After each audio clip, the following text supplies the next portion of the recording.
This is the VOA Special English Health Report. Uganda's latest outbreak of Ebola virus is the fourth in recent years. About 200 people died in the biggest outbreak in 2000. 37 people died in the last outbreak in 2007. Ebola is a hemorrhagic fever. It can lead to bleeding inside and outside the body.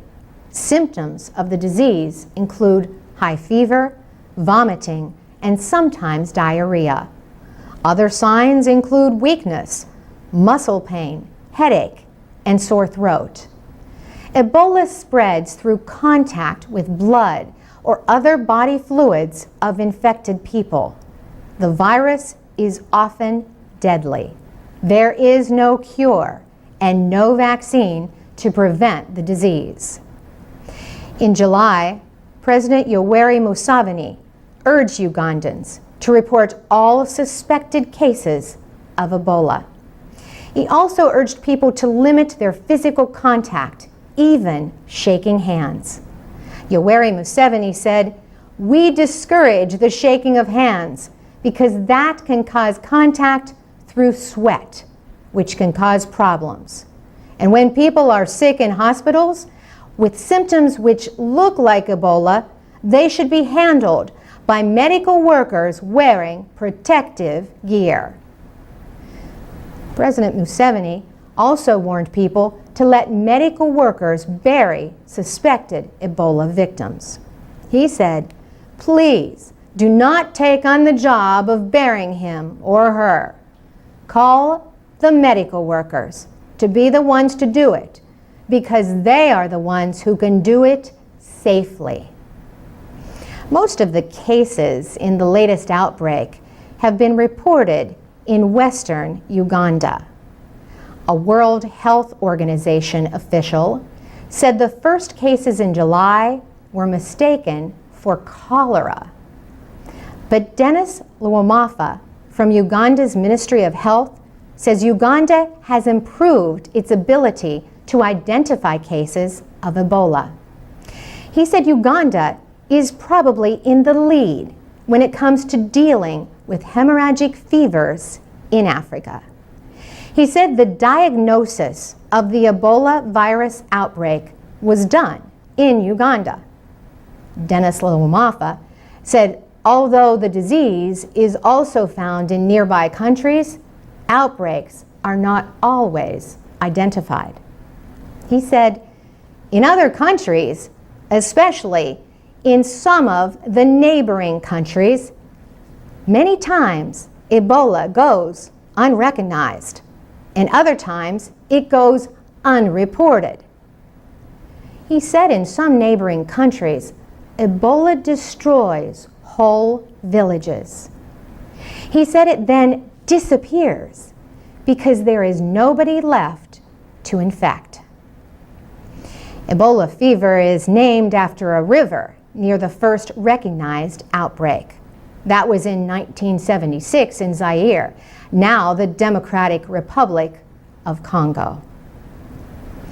To read, listen, and learn English, go to voaspecialenglish.com. You can also find our captioned videos at the VOA Learning English channel on YouTube. For VOA Special English, I'm Carolyn Presutti.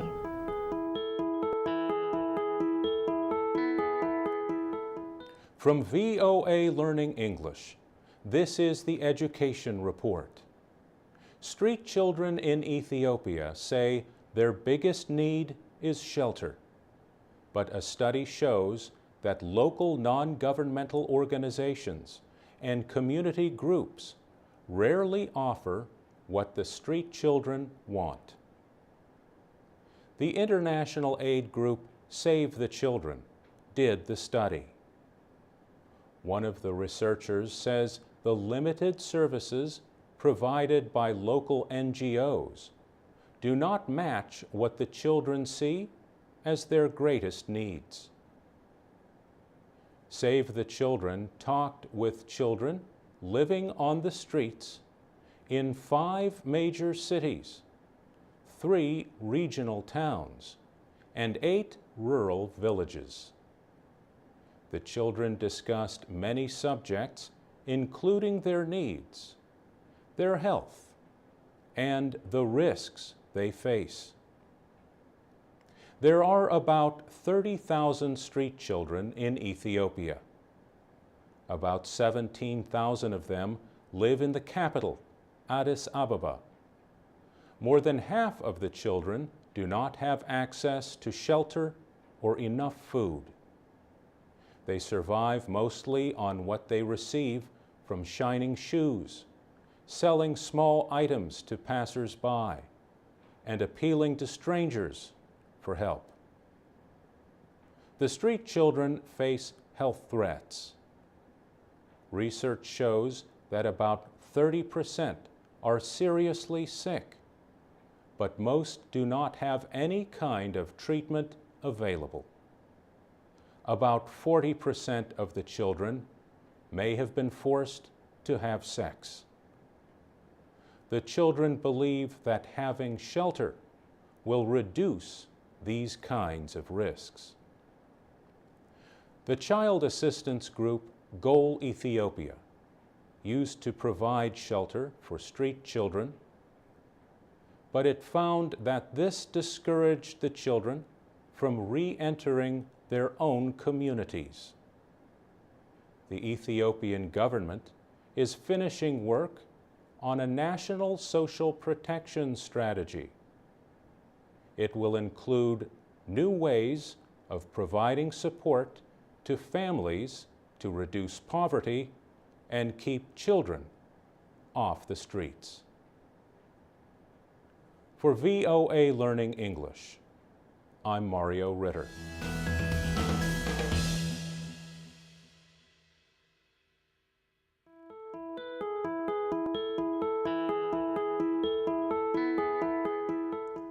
From VOA Learning English, this is the Agriculture Report.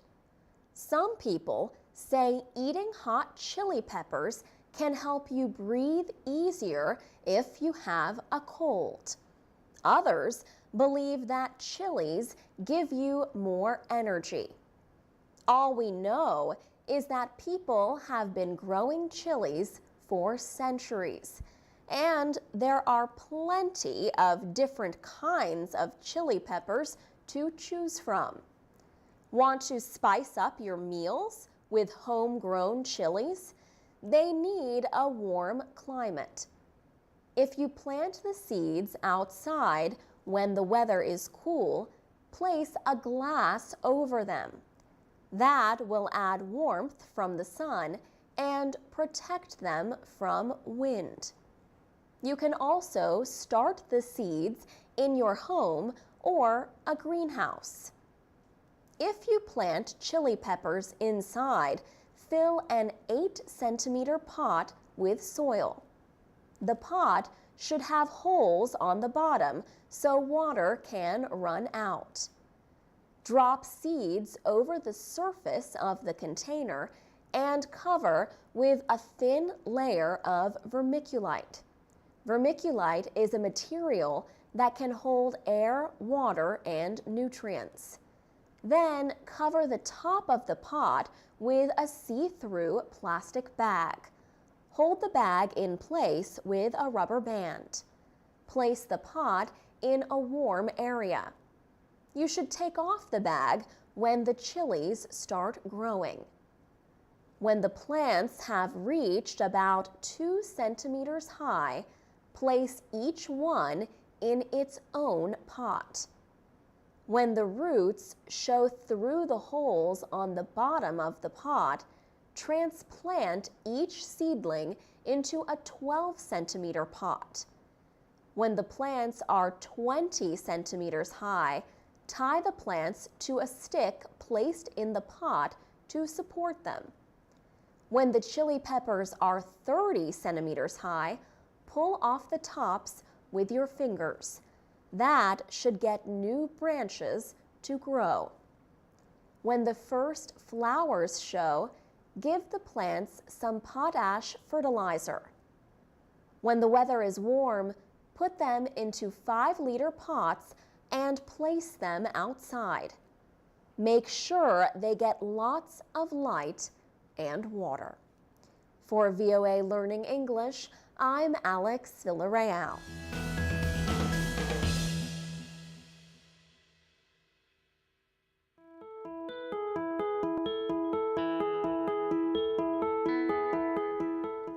From VOA Learning English, this is the Technology Report. Name a website where you could find old pictures of camels carrying people to Mecca, Saudi Arabia, and books about ancient Aztecs in Mexico. It is all found in the World Digital Library. Its collection is available on the internet. The library has 8,000 items, from whole books to ancient writings to music and photographs. There are 170 partners in 79 countries sending material to the World Digital Library. Partners include national or university libraries, museums, and other cultural organizations. The librarian of the United States Congress, James Billington, launched the WDL in 2009. John Van Oudenaren is the director of the library. He says Mr. Billington wanted it to include materials that are both interesting and important. Every item is explained in the 6 official languages of the United Nations: English, Arabic, French, Spanish, Chinese, Russian, and also Portuguese. Since 2009, 25 million people have visited the website from 250 places. The greatest number is from Spanish-speaking countries.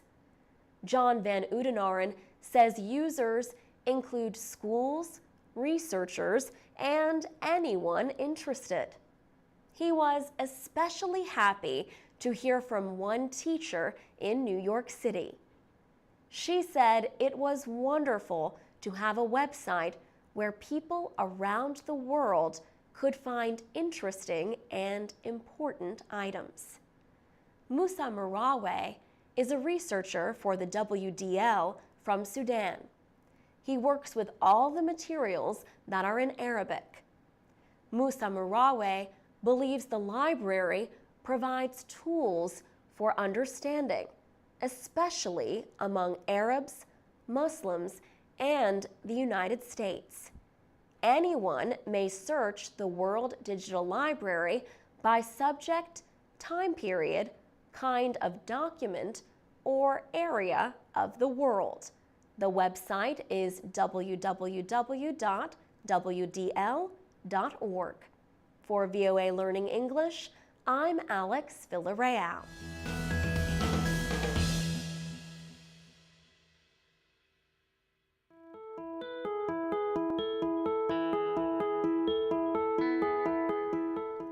From VOA Learning English, this is the Technology Report.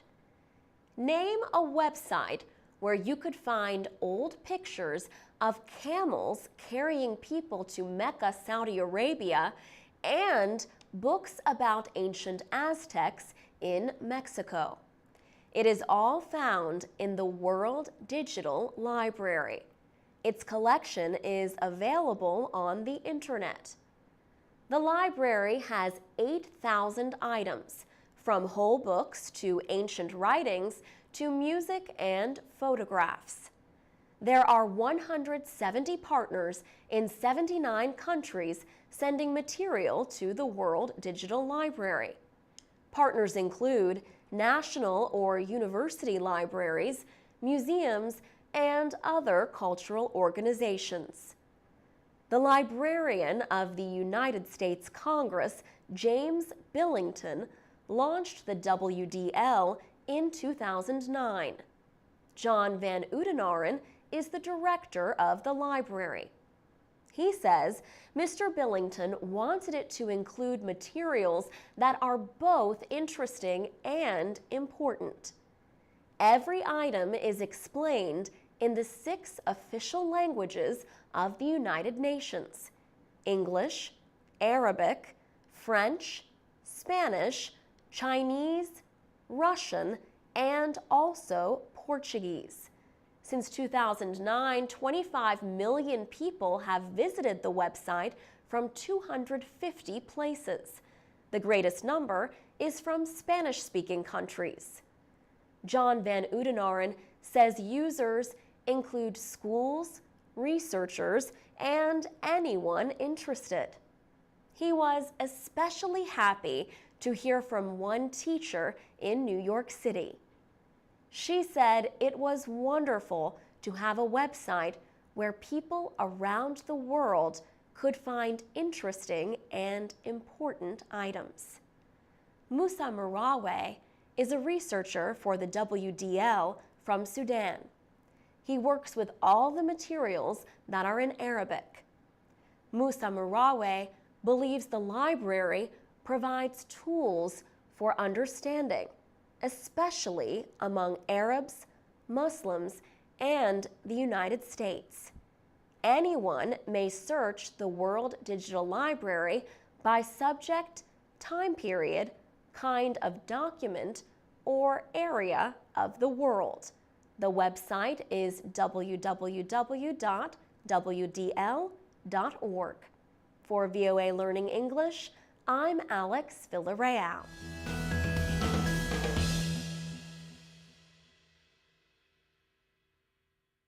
This is the VOA Special English Economics Report.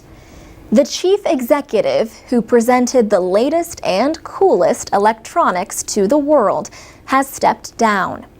Steve Jobs announced his resignation as head of Apple in a letter. He wrote, "I have always said if there ever came a day when I could no longer meet my duties and expectations as Apple's CEO, I would be the first to let you know. Unfortunately, that day has come." Steve Jobs and Steve Wozniak started Apple Computer in 1976. The company sold a new kind of electronic device, the personal computer. Apple Computer grew more quickly than anyone could have imagined. In 1985, however, Steve Jobs resigned after disputes with managers who had been brought in to direct business operations. He soon started his own software company, Next, and bought a computer animation studio. The Pixar movie studio would go on to create movies like Toy Story and Finding Nemo. They are 2 of the most successful animated films ever made. Apple struggled during the 1990s. Many products failed. The company began losing money and its stock price sank. In 1997, Apple bought Next and brought back Steve Jobs. Apple used software developed at Next to create the Mac OS computer operating system. The next year, Apple became profitable, and a series of highly successful products followed. In 2001, Apple released the iPod, a digital music player. The iPhone arrived in 2007. Apple has also been a leader in online marketing. The iTunes Music Store sells songs for download. The App Store sells applications for computers and mobile devices. Steve Jobs is closely linked with the success of Apple. Investors were scared when he announced he had an operation for pancreatic cancer in 2004. His decision to leave comes as Apple continues to release winning products. Apple sold over 4.5 million iPads in the first 3 months of this year. The company holds the largest share of the growing tablet computer market. On August 9th, Apple first passed ExxonMobil Corporation to become the most valuable publicly traded company in the world. Since then, the two companies have traded the lead. For VOA Special English, I'm Alex Villarreal. You can learn English and stay informed every day from your computer or mobile device at voaspecialenglish.com. You can also find us on Facebook, Twitter, and iTunes at VOA Learning English. Hi, I'm Avi Arditi from VOA Learning English. Nouns are names of things like people, places, and ideas, but not all nouns act the same in English.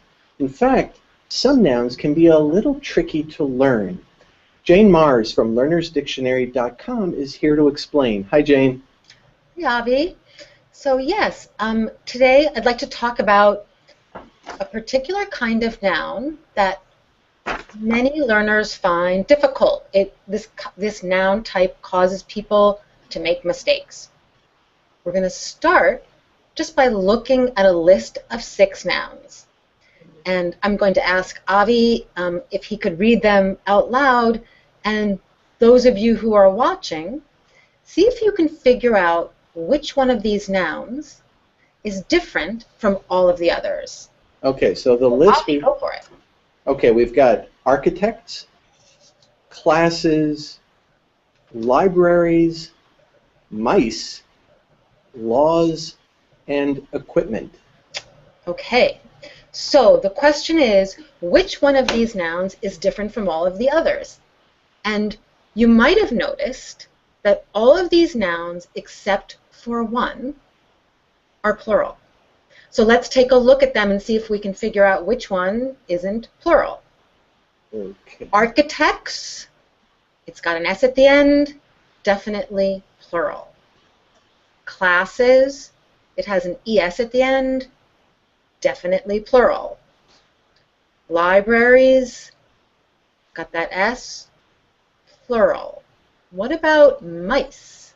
No S at the end, but it's plural because mice is an irregular plural. The singular is mouse, and instead of adding an S or ES at the end, you change the letters inside the word to make it plural, but it is plural. Laws is a very regular word. It takes an S to make it plural.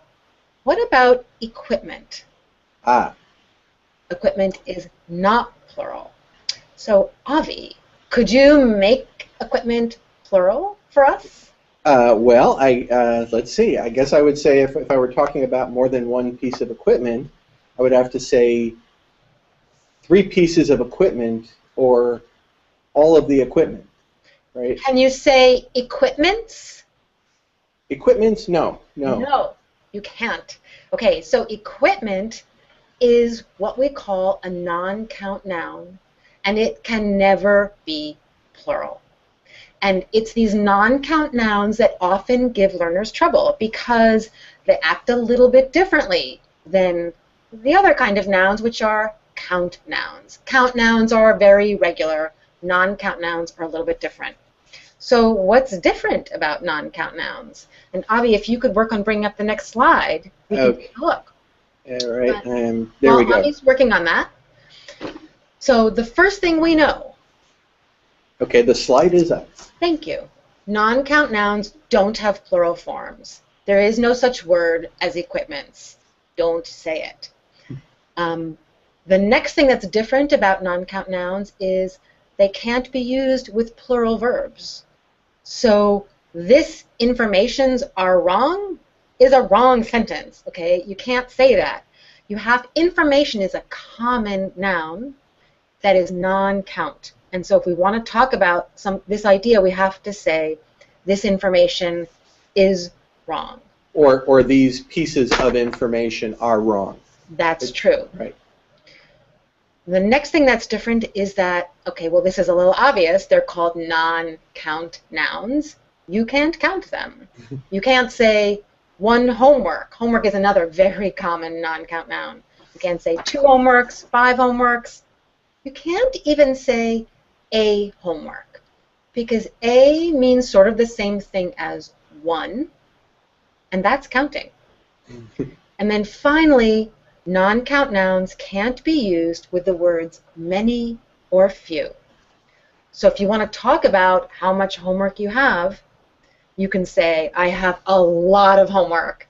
I have so much homework. I have a little homework, I have some homework, but not many homework or few homework. Now, we've seen what's different about non-count nouns. The really tricky part is to know which nouns are non-count, because it's not obvious. So I'm going to give you 3 tools that will help you figure out which nouns belong in this group. And Avi, if you could work on bringing up the next slide. Okay. We're going to see a picture of a dictionary entry. It's from a learner's dictionary. And if you look in a good learner's dictionary of English, you will find information about nouns that are non-count. Okay, So, we've got the, what was up? Now let's get it up, pull it up again here. Give me just a second here. Okay, yeah, this slides up. okay, so here is the entry for equipment in Merriam-Webster's Learner's Dictionary. This is our online dictionary. And right underneath the word equipment, and I've highlighted in red for you, it tells you non-count. Okay, so that's really easy. Look it up in a dictionary, and of course dictionaries don't have to be books anymore. You can find them on computers, you can download them onto your smartphones, so it's pretty easy to get to a dictionary. And now, Avi, if you can go to the next slide, I'm going to talk about another way of learning which words are non-count. And that way has to do with non-count nouns tend to come in categories. Okay, the slide is up. Here's a list of some common and useful categories of non-count nouns. So the first one is liquids. You see water, coffee, even gasoline. Think of gasoline as it pours, it's liquid. Shampoo, anything that pours, really, we could say. And then sort of the opposite of liquids is solids. Ice, steel, concrete, things that are like hard. Okay. Then what I call tiny bits, things that come in little tiny particles or specks, like sugar, flour, salt. You can also think of this category as something that you could make a pile of. Then there's spreads, and these are things that you can spread on food, mostly on food actually, yeah. Maybe sunscreen, we could say, you could spread on your body. And it is a non-count noun. So the next one is weather, and you can see there a list of different kinds of weather, and these are all non-count nouns. And then finally, feelings. Okay, so this is a really good set of categories to keep in mind. However, there is an exception that we need to talk about. So Avi, I'm going to need your help here. Okay. So I want you to take the word coffee, and I want you to take the phrase 2 coffees and tell us a situation where you might use it. Give us an example. Okay, well, let's say I invite you to a coffee shop, and we're sitting there, and the wait person comes over and says, what will you have? And I'd say, can we have 2 coffees, please? Okay, exactly. Now, why? We've just gotten finished saying that coffee is a non-count noun, and here's Avi using it with the word 2 in plural. What's he doing? Well, when Avi says 2 coffees, what he really means is 2 cups of coffee, and cup is a container and it's countable. So once you're referring, even indirectly, to a container, now it can be count. So you can say 2 waters, 2 coffees. 2 shampoos would be a little bit different. That would mean like 2 times that you wash your hair. The other exception with non-count nouns is that if you're talking about different kinds of that noun, it can be count and it can be plural. So for example, Avi, I'm going to need your help again. Can you talk about, let's see, the word ketchup and make it plural, so we have ketchups, and put that in a sentence for us. Okay. Let's say I go to the grocery store and I've got to buy a bottle of ketchup. And I go to the aisle and I'm trying to decide because there's so many different kinds, and I'm thinking to myself, look at all of these ketchups. Okay, exactly. Right? All right. So Avi there is talking about different kinds of ketchup. He's also actually talking about bottles, but even if they didn't come in bottles, he's talking about different kinds. So maybe he wants to buy 2 of them and serve 2 ketchups at dinner. So if it's more than one kind of a non-count noun, it can be plural. And if it's containers of a non-count noun, it can be plural. So those are the exceptions. All right, now, Avi, if you can work on bring up the next slide. Okay, we've got it ready. Give me just a second here. Okay, it's up. I'm going to talk about one more way of predicting which nouns are non-count. And here what I'd like to suggest is that you memorize these words. These are among the most common non-count nouns. I've organized them into groups that seem to go together. And if you know these, you know a lot. You're going to do much better. So number 1, furniture, luggage, and equipment. Those are all things that, even though you might have separate pieces of them, so you might have a couch and a bed and a nightstand, we still talk about it as one singular thing. We say, my furniture is old. No S. Same thing with luggage and equipment. The things in item number 2, those are all kind of, they kind of go together as information, knowledge, Ideas. ideas, thank you. Number 3 is 2 words that have to do with money. Number 4 is words that have to do with getting dressed. Number 5 are words that have to do with school. Number 6, bread and pasta, 2 very common things to eat that are both non-count. And number 7 are things that belong to the fine arts, music, art. You could also put literature in this list. And so if we say arts with an S at the end, we're talking collectively like different kinds of arts. That's right. So a common expression, you might talk about the fine arts. And that means, just as you say, different kinds of artistic endeavors. Okay, now we're all set with the learning. Now we're going to do the practice. So, Avi, if you can bring up the next slide. Okay. And those of you who are watching, you should have a pen ready, or a pencil, and a piece of paper. Okay. Here's a quiz. And for this quiz, each item has 1 word underlined, and we want you to look at the sentence, and Avi's going to start reading them aloud. Okay, Just good. write down, is it count? You can write a C, or non-count. You can write NC. Go ahead, Avi. Okay, well, I'm trying to get the slide up so everyone can see it. Let me give it one more click here. Okay, our quiz is up, and we start with the sentence, Georgette sleeps with 2 pillows. Is pillows count or non-count? Question 2. The furniture needs to be moved. Is furniture count or non-count? Third question. Our house is made of wood. Okay, Jen, you want to read the next few there? 4. I drink milk at breakfast. 5. She likes her coffee with 3 sugars.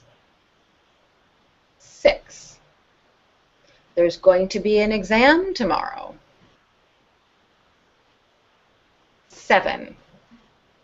Your luggage has arrived. Which is always good to hear if you're traveling. Yes. And the last one, I'm looking for a gold necklace. So is necklace count or non-count? So why don't you write down your answers there, and before we show you the answers, give you a few more seconds here. Okay, and so let me at least start the process of pulling up the answers here. Okay, we've got them. There you go. So as you can see on the screen there, we've got the answers. Pillows is a count, because you can say pillow or pillows with an S on the end, count now. Furniture, as Jane said, non-count. Wood, non-count. Milk, non-count. Sugars, count, because with the S on the end. Because it's packets of sugar. Packets of sugar, right? You're talking about containers, little Or packets. teaspoons of sugar. And you want to read the answers to the next reader? Sure. Exam is count. It's just a regular noun. Luggage, as we said, is non-count, even though you might have many pieces. We just call it luggage. And necklace is a regular count noun. All right. And we've got some noise in the background there. But, okay, well, so now, audience, how did you do? Did you understand the difference between count and non-count? And you could probably find more about this on the web, right? If people want to know more about count. If you go to learnersdictionary.com into the Ask the Editor section, there is a post about count and non-count nouns where people can get more information. Well, great. Well, thank you, Jane. Jane Mars is the editor of the Ask the Editor column at learnersdictionary.com. She joined us from Merriam-Webster in Springfield, Massachusetts. That's all for now. You can read, listen, and learn with our programs and activities at any time at learningenglish.voanews.com and at the VOA Learning English channel on YouTube. I'm Avi Arditi in Washington. Thanks for joining us.